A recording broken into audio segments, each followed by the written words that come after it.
Here we are, our second podcast number 2. Podcast number 2. We cannot go on forever numbering our podcasts at the opening of the podcast. We won't. We'll be here sitting. This is podcast number 2,347. That's ridiculous. Yeah, we won't do that. No. But we just want people to know we're just getting started. This is a beautiful, freezing cold day in New England. Actually, not freezing. I think it went above freezing. It's 38 degrees. It's pretty warm. It was only 22 degrees the last time I looked. I guess I haven't looked since yesterday. So, okay, so let's jump right into it. Okay. Okay, ready? Yeah, I'm ready. Okay, 14th Amendment. Go. Tell me everything I need to know. Okay, 14th Amendment. That's a topic that's up here. Let me send you something because there's something I wanted to talk to you about. Okay. With regard to that. And I have a feeling I know what you're interested in regarding the 14th Amendment. I'll bet you do, but I'll bet you don't know all of it. Okay. Okay. Let's see. So the 14th Amendment, Section 1. I'm just going to say Section 1. Okay. Got it? Yeah, there it is. Section 1. Okay. So let me just read it, okay? Sure. Section 1. All persons born or naturalized in the United States and subject to the jurisdiction thereof are citizens of the United States and of the state wherein they reside. Yeah. Okay, that's the big topic, right? So there are a couple of words there. They're very interesting that people are going to hone in on, and that's what I'm going to do right now. Okay. So we have subject to jurisdiction, number 1, and we have where they reside. Those are two big issues here that are going to decide this whole thing. Okay. Right? The first one, probably. Jurisdiction. Jurisdiction. Yeah, so what's jurisdiction? Okay. Well, jurisdiction, do you want to explain why we're talking about this right now? There's the reason it's relevant. Right. So the 14th Amendment applies to the news right now. Why? Because of birthright citizenship. Right. Right. And birthright citizenship is this idea that where you're born determines your citizenship status. So if you're and the going philosophy that's sort of been in play, legally speaking, for the past I don't know, hundreds of years, more than 100 years, has been if you're born in the U.S., you're automatically a U.S. citizen, regardless of the status of your parents. Right. But that's been challenged recently by Donald Trump's executive order, which it doesn't end birthright citizenship. People are saying he's ending it. He's not ending it. He's reinterpreting it to what he believes, and a lot of constitutional scholars believe, is the correct original interpretation based on our 14th Amendment. So I'm guessing that's why you've brought it up. You want to talk about I brought it this. up because it's that, and I want to talk about that, just lightly, but also, there's this whole narrative that you see out there about how, Donald Trump is going to, amass troops and march into cities and towns and start, take authoritarian control of the country and start throwing people in prisons. Yeah. I mean, it's absurd. Right.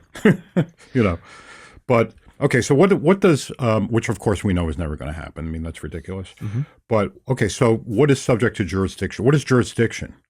Okay. Well, can you read the clause again? Sure. All persons born or naturalized in the United States and subject to the jurisdiction thereof are citizens of the United States and of the state wherein they reside. Okay. So you can forget about that last part for the states, because we're really talking about U.S. citizenship. That's what the federal government is concerned about right now. So citizen of the United States. Okay. And as a citizen of the United States, you have to meet those two requirements. You have to be born in the United States, and you have to be subject to the jurisdiction of the United States law. Right. There's this debate about what that means. Right. At first glance, to a person just reading this, let's say a lay person reading this, you interpret jurisdiction to mean, well, you're under the laws of the U.S. If you're in the U.S., you're obeying U.S. laws, then you're under the jurisdiction of the United States.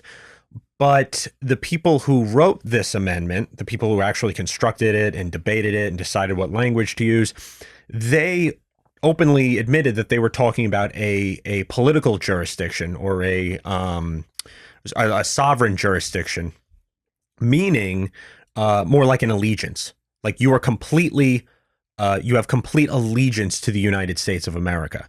And that's different than just being under a territorial jurisdiction, like you're within our borders. And it's a good argument because why would you even need that clause in the first place if all it means is a territorial jurisdiction. The first clause, the born here part, would satisfy that. It would be redundant if it doesn't mean something more than that.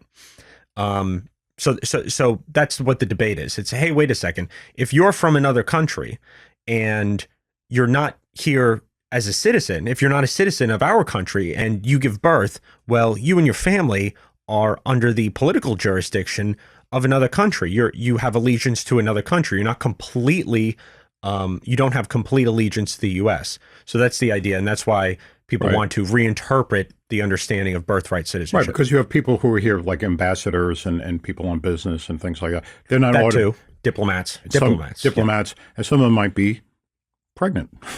Yeah. So Yeah. you could they would give birth. That doesn't automatically mean that those are citizens, right? Yeah, there's that too, and this goes back to a common law understanding of, it's called jus sole, I think, which I don't speak Latin, but it's an English common law thing, and it basically means that even though it's not officially on the books, it's, yeah, if you're born here, you're a subject to the king or a subject to, the nobility of the territory in which you were born. Right. But yeah, diplomats are excluded, and also foreign invaders are excluded too. Like an opposing army, if they step foot on your soil and one of them gives birth, that child is not a citizen of your country. So that's another element to it as well. Right. And that's a common law thing. Like, those are known exceptions. But yeah, I mean, we didn't live when this was drafted. We didn't live in a world where people were coming, where it was so easy to just come over here, especially illegally, and then give birth, and all of a sudden be like, haha, we found a loophole. We're living in your country now, and you can't stop us. Right. So let me send you this too. This is a you see that? Have you seen this? probably, yeah, sure. I mean, I know about it. So right here, this is from the Library of Congress archive that shows the writer of the amendment, Congressman Howard, I don't know his first name, he's the writer of the amendment, did not intend foreigners or aliens to receive birthright citizenship. And here's the wording. I'll go right to it. He talks about the amendment. He lists it, and he makes commentary on it. But then he says, this will not, of course, include persons born in the United States who are foreigners, aliens, who belong to the families of ambassadors or foreign ministers accredited to the government of the United States, but will include every other class of persons. It settles the great question of citizenship and removes all doubt as to what persons are or are not citizens of the United States. This has long been the great desideratum. I don't even know what that word means. I have no idea. I can't pronounce it. I'm going to look it up now. I don't know. This has long been the great desideratum in the jurisprudence and legislation of this country. Okay. Yeah. So, what they were now, I don't know if he wrote it. I mean, he submitted it, is what this says, Yeah. according to the tweet. Anyway, Okay. there were probably several writers, drafters, but the 14th Amendment was designed to essentially grant citizenship to freed black slaves. That's what it was. Okay. This is coming out of the Civil War. This is in the 1860s. They already had, I guess this one is, right?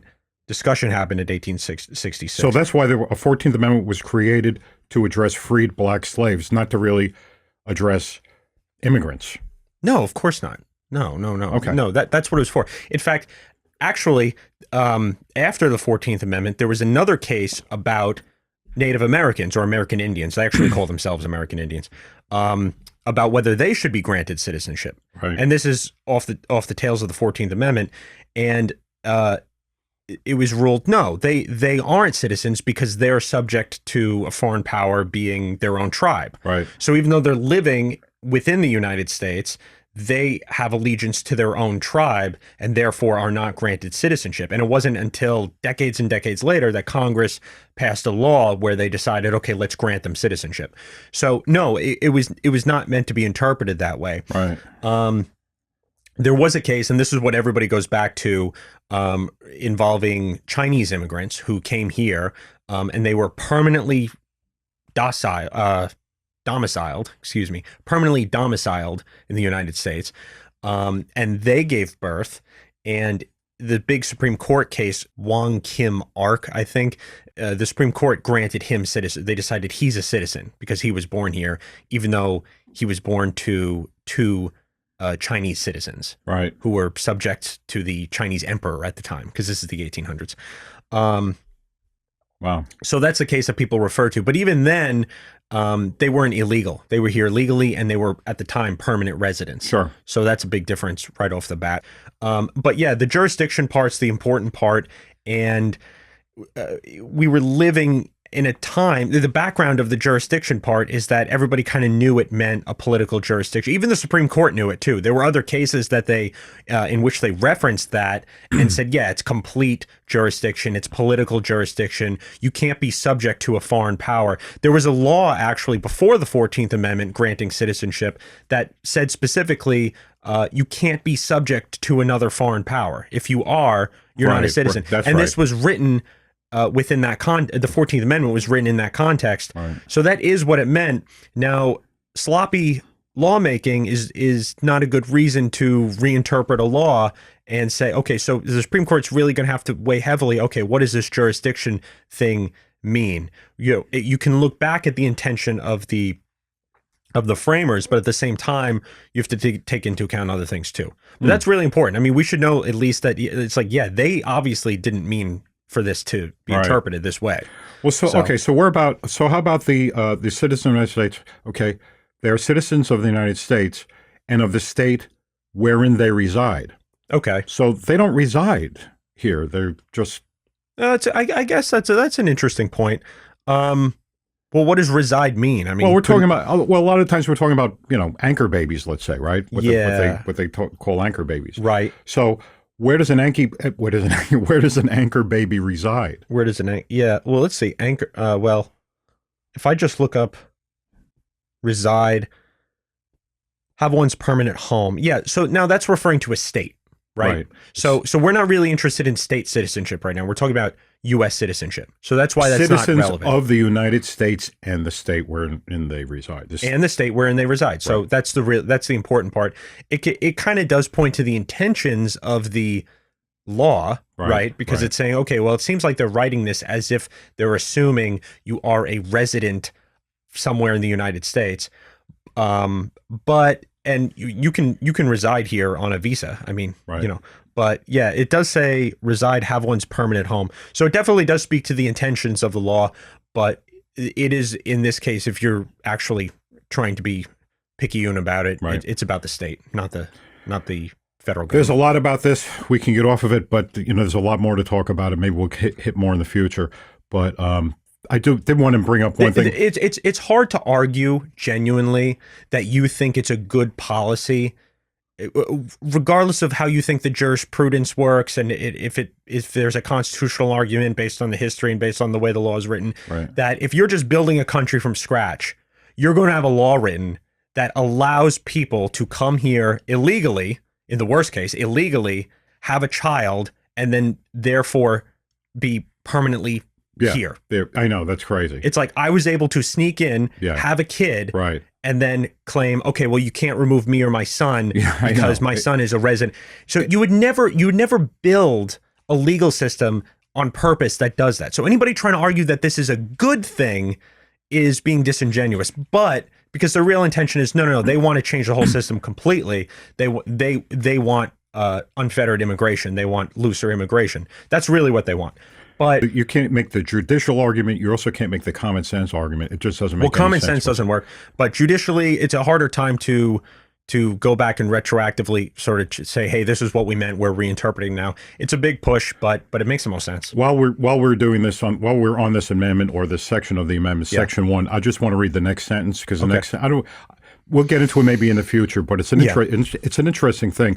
No state shall make no state shall make or enforce any law which shall abridge the privileges or immunities of the citizens of the United States. That's an interesting word, isn't it? Privileges. We are privileged to live in this country. Privilege is not a bad thing. Sure. Okay. Just want to bring Actually, it up. There was a few justices tried to use that as a way of enacting what is called incorporation, Yeah. which is where they take the Bill of Rights and they apply it to the states, because the Bill of Rights is written for the federal government, right? Right. Right. That's right. But they ended up using the due process clause instead from the 14th Amendment. But for a while they were like, okay, privileges and immunities. So it's like, well, free speech, that, you know, stuff like that. Anyway, it's one of those clauses where it's like, what does that even mean? What does that mean? It's not. I'm going to be honest. It's not a very well written amendment. It's not. It's not. Leaves a lot to Leaves a lot. interpretation. There's a Yeah. lot going wrong there, And okay? a lot for people with not such good intentions to exploit too, by the way. Oh yeah. Yeah. Okay. Okay. Let's move on to something else. Did you have something else you wanted to bring up? Sure. Yeah. So okay. So speaking about Donald Trump, Yeah. Okay. right? Because he's the one who's doing this birthright Right. stuff. Right. Man, they're really hitting the ground running. The Oh my God! administration. What a week! It was Oh my- crazy. even if you don't agree with it, Yeah. the comparison. I mean, even if you hated him, Right. the comparison between his administration Yeah. right now, at least, Right. and Joe Biden's administration, you can't deny that it is so much more competent. There's so much. I mean, Even if you don't like what they're doing, the competency. I'm watching the is- press is conferences, night and and the day. communication with the press is just astounding. Compared, it's like, well, we were used to it at first. I mean, even before Trump. I mean, presidents traditionally got in front of the press, and they were in communication Right. with the people. Right. Some more than others. You know, Clinton was good at it. Obama was not bad at it. Obama either. was good at He it. was good, but oh my God! And then, of course, Donald Trump was light years ahead of them all.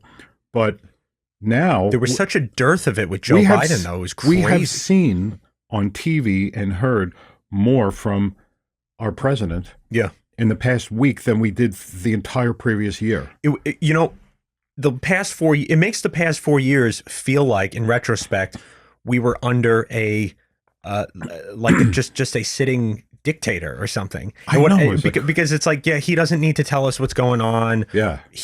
When the powers that be want to let us know something, they Right. do. There was no respect for you know, It was the American astounding. people and the fact that we should know what's going on. I wanted to ask you something. We didn't discuss this, Yeah. but I wanted to get your opinion on something.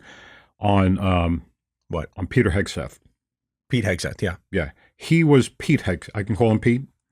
I mean, that's what he's called. Yeah, I know. He was He's just, a Princeton alum. by Yes, the he way. is. Yes, he is. Yeah. Which means he might have half a brain. But He's a little weird, is what it means. that's what it means. Yes. Okay. What is that? A self-admission? Yeah. Oh, okay. Yeah. Yeah. Well, hey, you know. Well, so was who else was famously from your school? Lots of people. Texas. Oh, Ted Cruz. Ted Cruz. Yeah, Ted Yeah. Cruz. We always make fun of him. Looks better with a beard, by the way. He looks pretty good with a beard. Okay. Yeah. He What said were, that what for were a you few- saying about Pete Hegseth? Okay, I was going to. No, I just want to mention quickly. The big thing with him that I hear is, you know, traditionally we do take from we don't use military people to head the DoD, right? We use a lot of the time we use a citizen instead of we don't use military people. Oh no, we'll use military people. Well, Yeah. we did last time. Mattis was. I mean, he's a Oh, general. I guess so. Well, okay. It's just that I see advantage in there, not in someone coming from Okay. civilian life to that position. Okay. There's great advantage. Same thing with the executive seat, right? But one thing I wanted to mention about him is the big things like he has no experience running a big Yeah. organization. Right. He has no Right. management experience. Yeah. What do you say about that? He doesn't. Right. I mean, he's managed groups of people before. Right. I think he said that somewhere around 100 or something is sort of in the hundreds at least is his max, like from his history. Of people he's managed under around 100. Well, that's pretty significant, actually. Yeah, it is significant, but it's such a large organization. I've never been in a position like that, so I have no idea how that actually relates if it's totally different or not. Yeah. I don't know. You know, the thing is, he's not going to be in command. He's not commanding the military. You know what I mean? He's not the.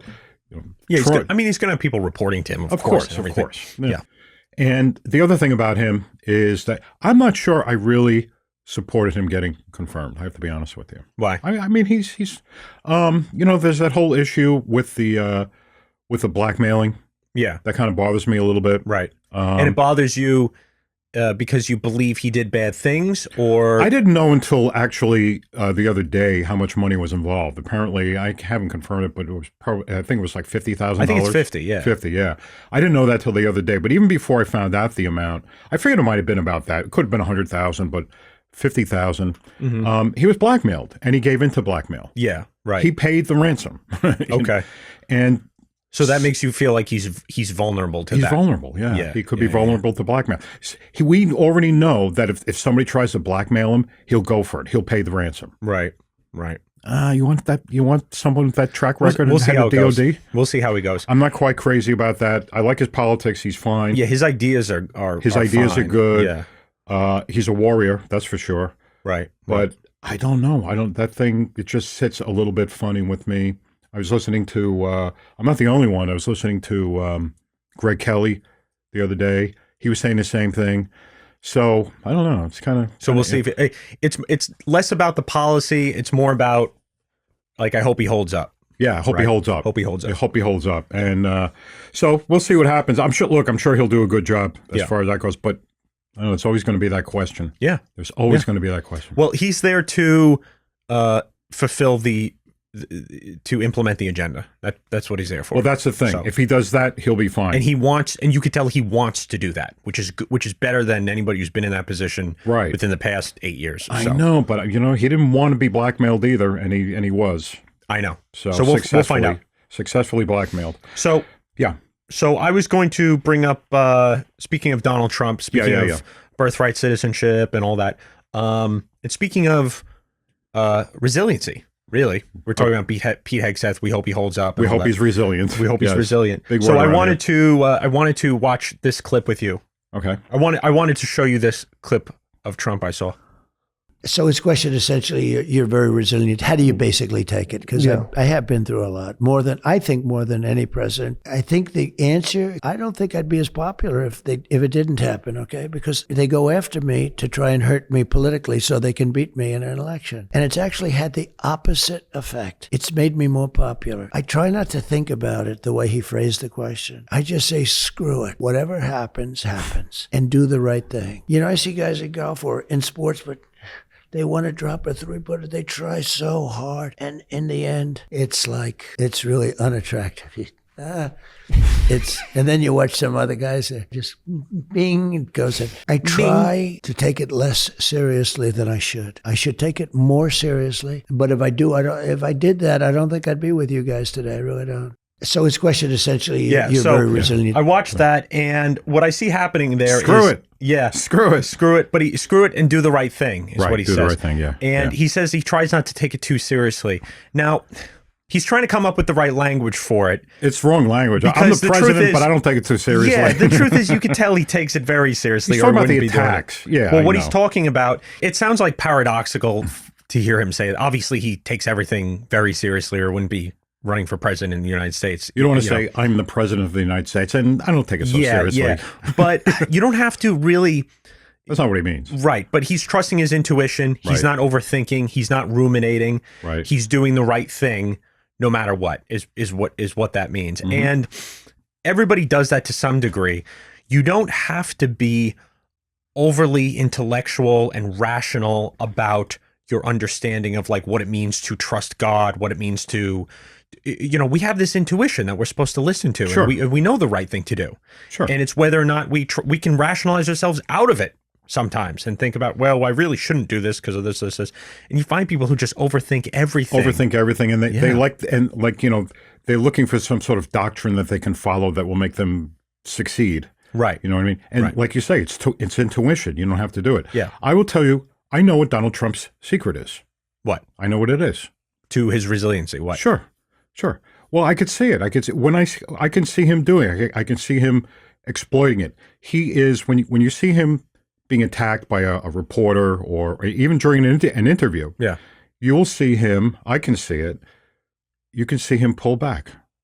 You can see him, he steps back and he doesn't become emotional over it. He just steps back out of what I talk about all the time. He becomes conscious. Now, that sounds totally wrong to anybody who doesn't understand the ability to separate your emotions and that sort of negative resentment Right. from the actions you take, because he's so ferocious Right. and so dogged Yeah. that it's like They just people assume- can't imagine being so forceful Right. impartially.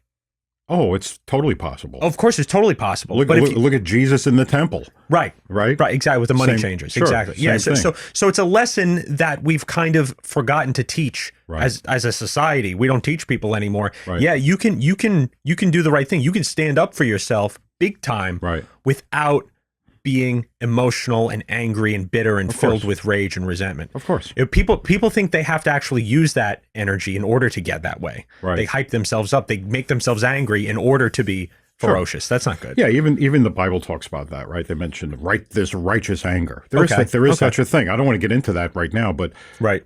there is such a thing. It's even mentioned in Scripture. But that's what he does. He steps back and he watches, and he's able to answer. He has full command of his cognition. Yeah. And he just goes with it, and he's got the right answer. He doesn't know what the right answer is until he says it.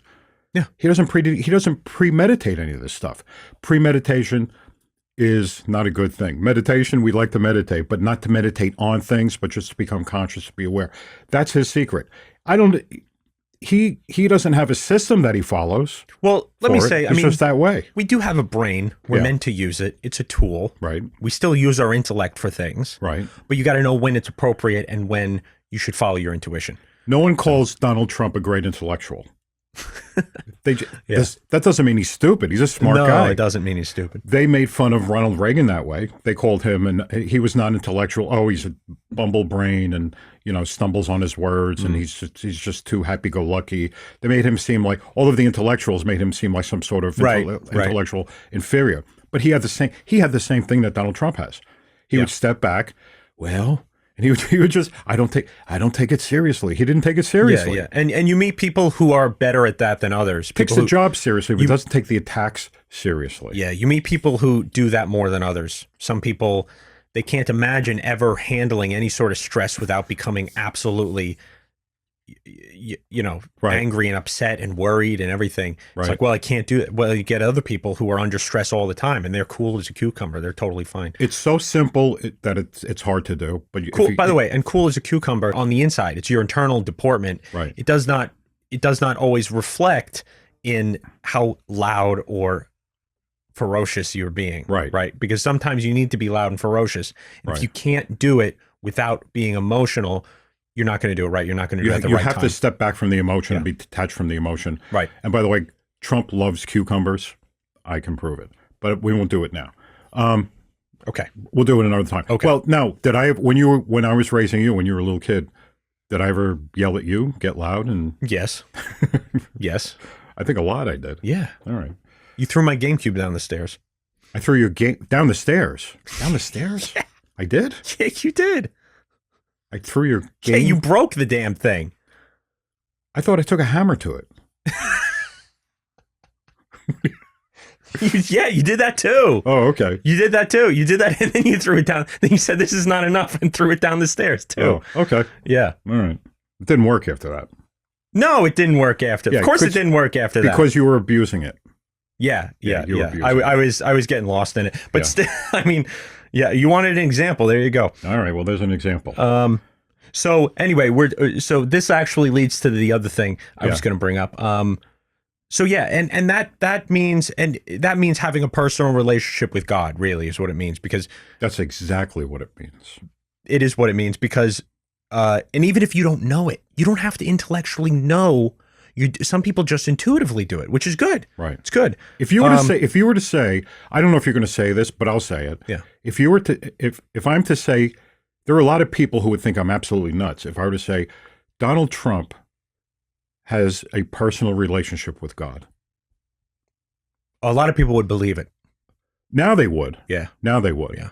But I don't think previously and I think there are a lot of people that wouldn't believe it now. They wouldn't want to believe it. Right. They think Maybe not. I don't know. Oh yeah. Okay. But I was going to show you this clip too. Let me show you this. Okay. Okay. So this is Michael Knowles, Okay. and he's a host, Daily Wire host. Yeah, sure. And he's interviewing Chris Chris Langan, who is the smartest man on planet Earth. Oh, yeah. Do you know that guy? I've heard the name. Yeah. Okay, I think we've spoken about him. He's like a farmer. Yeah. He's a farmer, but his IQ is like 200. Yeah, right. Like he goes off the scale. They can't. I know measure, of him. I don't. Yeah. Yeah. So he's supposedly the smartest man on Earth. Okay. So let's hire him. So I don't think he's for hire. So here's what he says. Okay. So what do I do? What should I do right now? Assuming we're not going to launch the second American Revolution or anything like that. What should I do in my own life? Even maybe beyond any political question. Search for God. Ask God to establish a personal relationship with you. It's available. You're attached to God by your soul, okay? There's this soul that attaches you to God. You can receive the will of God into yourself, and to some extent the power of God into yourself, but you've got to be receptive. If you're not receptive, then you're cutting yourself off from God, okay? And once you do that, then you do not share the identity of reality itself, and you're done.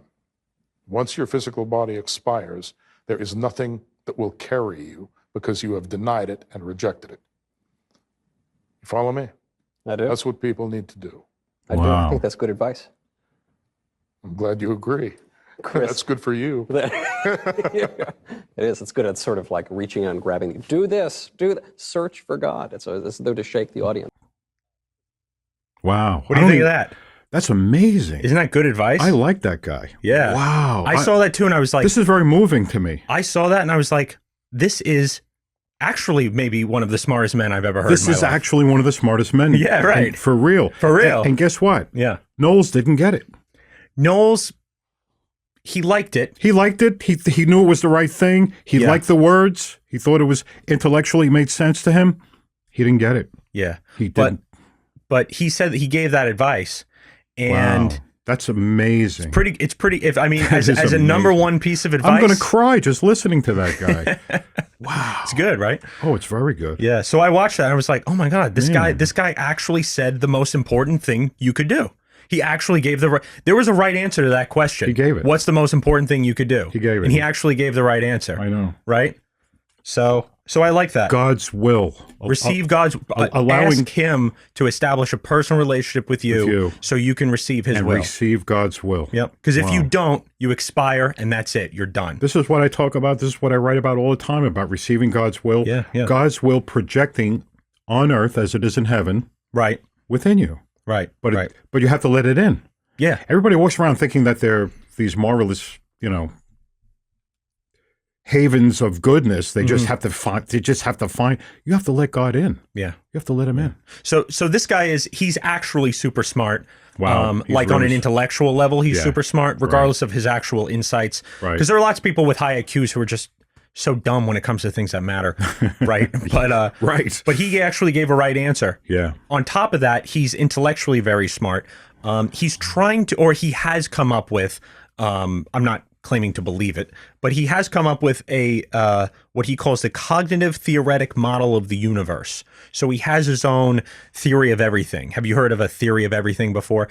People come along, usually very high IQ people, and they look at the things we don't know and the things we do know and the hints that we sort of we get glimpses at truth when we observe things in the universe, and they try and come up with a theory that makes everything fit together. Like, what is gravity? What is this? What is that? So he has done that, and he's taken both physics and cognition, psychology, and tried to figure out how it all makes sense together. Because if you can't make it, and honestly, if you can't make it all make sense together, you're missing a part of it. Because there's obviously something more to what's going on in here than just like, the neurons are firing and they are made up of the, So he's done that, and he has his own theory, and I can't, for the life of me, understand it. I'm not smart. Oh, I'm gonna be honest. I haven't tried that hard to understand it yet. Yeah. So I probably could understand it more than I do now if I wanted to. The physiology that you're mentioning, that's all really interesting. There's a lot of good to know about that.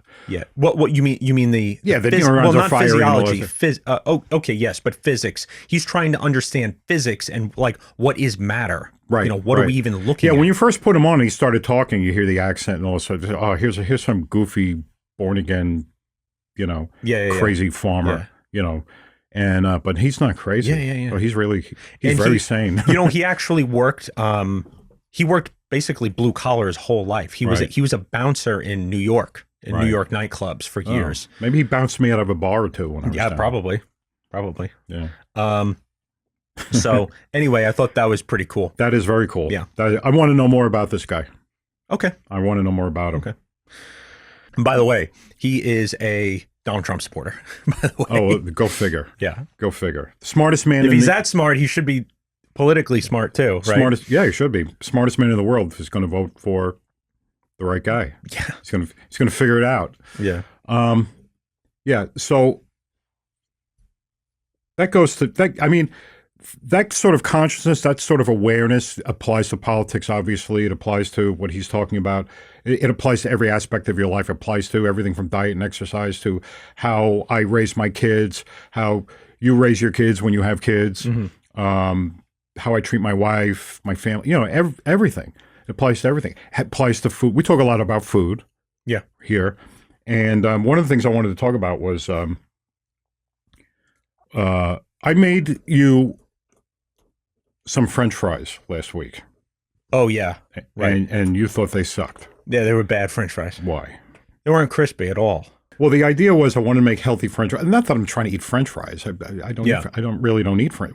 I haven't had French fries in years. Uh-huh. You know, I don't go to McDonald's or anything like that. But I used to go to McDonald's. I used to go to McDonald's all the time. Yeah.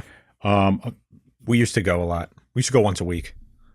Yeah, kind of. There was one day a week that they did that like $1 Yeah, 99 cents. McDouble, 99-cent McDouble thing. We used to like Yeah, do right. family dinners then when I was a kid.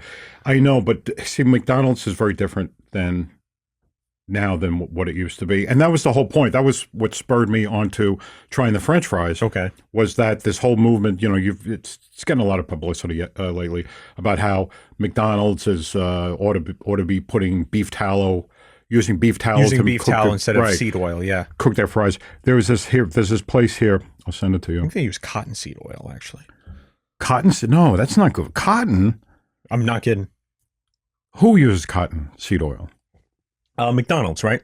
I don't think so. I think they do. I think they use that and canola. I think they do a mixture. I could be wrong about that. Oh, I don't know. This is it's Steak and Shake. They're going to cook fries.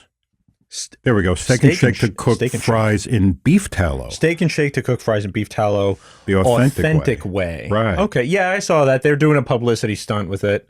That's what it sounds like. It sounds like a publicity stunt. It is, but if it's true, I mean, that's good. Why not? It is good. But then, so I started looking that up, and I started looking at McDonald's and McDonald's, you know, how they did it. Yeah. And it turns out, you know, everybody's talking about how, they used to use beef tallow. They really Right. didn't use 100%. No, they didn't. Oh, you know about this? Yeah. I think they used cottonseed oil. I don't know if back it's, no, I think it was actually, here, let me see here. If I'm wrong, you can prove me wrong. This is, By the way, New York Post, get rid of these ads. These pop-ups are insane. You got to be kidding me. okay, so this Okay. McDonald's fries, okay? Yeah. Introduced in 1949, the French fries were cooked in a mixture of 93% beef tallow. Oh, you're right, 7% cottonseed oil. I was right. All Where right. is that? Oh, yeah, it's right there. I see it. Yeah. I see it. Yeah, that's Oh, fine. that's crazy. Okay, so cottonseed Yep. oil. Okay, well, it's not good for you. Cottonseed oil. No, Yeah. it's not good for you. You know, when I was a kid growing up, I wanted to mention about McDonald's. I used to eat McDonald's all the time. Mhm. Okay, and I'll tell you a story. I don't think I've ever told you this. I think I was in high school. I was 17 or 18. I think I was about 18 years old. Might have been Okay. a senior in high school. And I was working in a bowling alley in the Bronx. And I was what they call a pin chaser. And I had this other kid. He was in my class too. And he worked there also. It was a night job. It was fantastic. You know, we would work till like midnight, and there wasn't a whole lot of work. You could do your homework. It was great. But and we used to send out for dinner frequently. And McDonald's was right down the street in the Bronx there in Parkchester.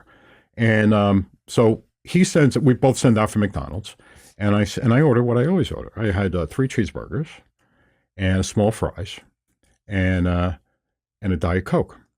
And he ordered his. You had 3 cheeseburgers. 3 cheeseburgers. Okay. Yeah. All right. And You're on the football team? I was The answer is no. I know you're not on the football team. okay.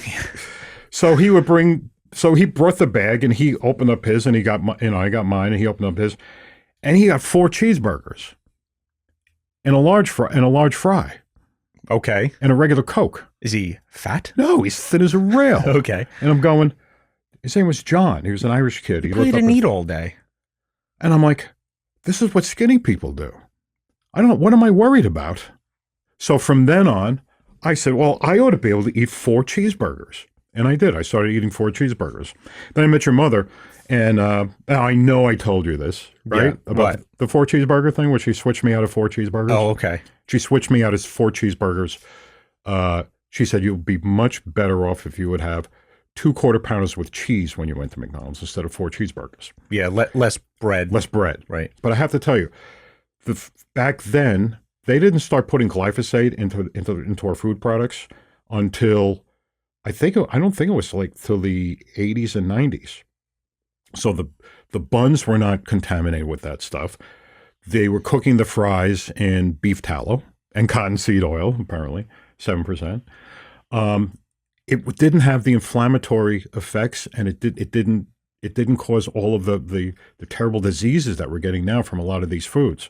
So you could actually eat it. My problem with McDonald's is not so much the glyphosate as it is. It is a problem.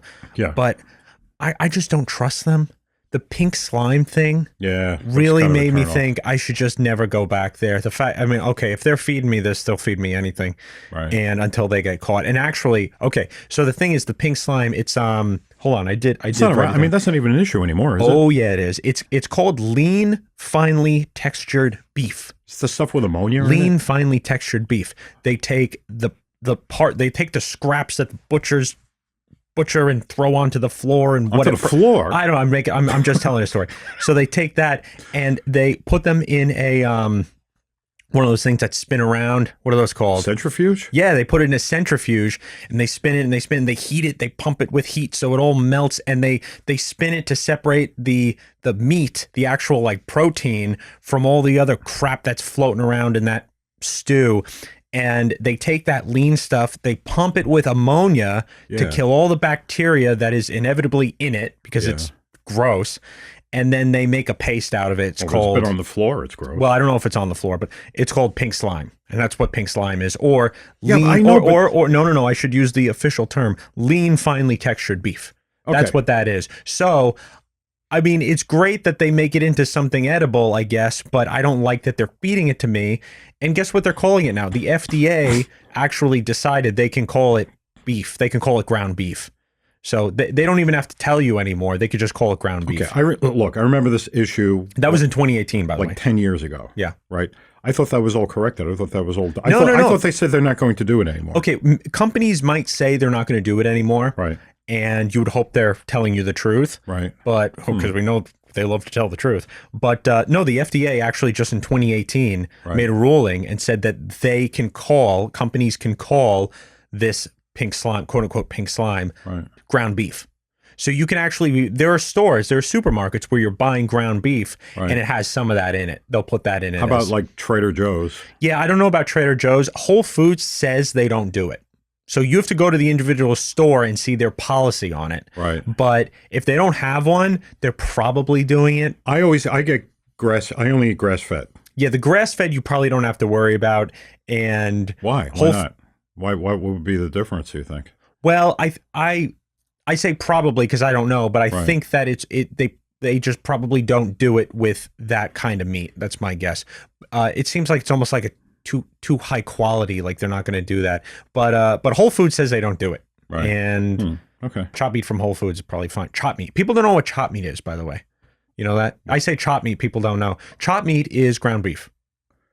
People know. Yeah, I know. That's what I call. I know it. you know. Oh, okay. I know it because you know it, and that's how I grew up saying it. Right. But I said chop meat to somebody once. Actually, I was in Whole Foods last week, and the butcher's there, just some kid. He's like, "Hi," and I say, "Hi, 2 pounds of chop meat," and he goes,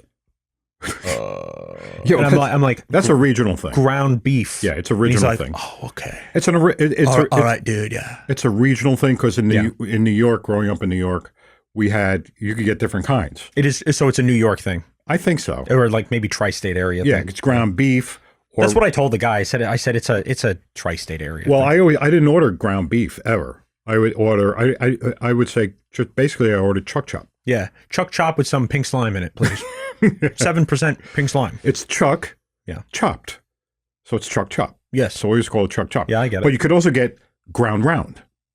Okay. So I'll have chuck chop or ground round. Yeah, you have to have some sort of Or- poetic thing going on here, some sort of rhyming or Yeah, New Yorkers are very rhymey. okay. And just ground sirloin. So you get ground sirloin, chuck chop, or what's the other one? Ground round. That was it. Okay. Okay. All right. So that's probably it. You think that's it? I think that. So anyway, I don't like McDonald's because they fed me pink slime treated with ammonia. Yeah. That's why I don't like them. Yeah. Even if they switched over to beef tallow. If I went to somebody's house and they fed me that and I found out later, I would not like them anymore. I would not trust them anymore. I would not eat their food anymore. Right. So I don't know why I would trust McDonald's. Yeah, I don't have the last time I had McDonald's was a number of years ago. It was like 2 a.m. I was driving up from Princeton. Yeah. I had visited you, I think. Right. And I was driving home. It was like 2 a.m. and I was hungry. Gross. And I stopped off at one of the stops on 95, and I got a quarter pounder with cheese. And I got to be honest with you, I used to love those things. It didn't taste good. It just didn't taste good. Yeah. You know, I love cheeseburgers though. I love cheeseburgers. Okay. Are we done? Yes, let's go. Well, cheeseburger's health food, really. The way I make them, it is. Yeah. We'll talk about All that. right. We'll talk about that in the future. Okay. All right. We're done. Okay.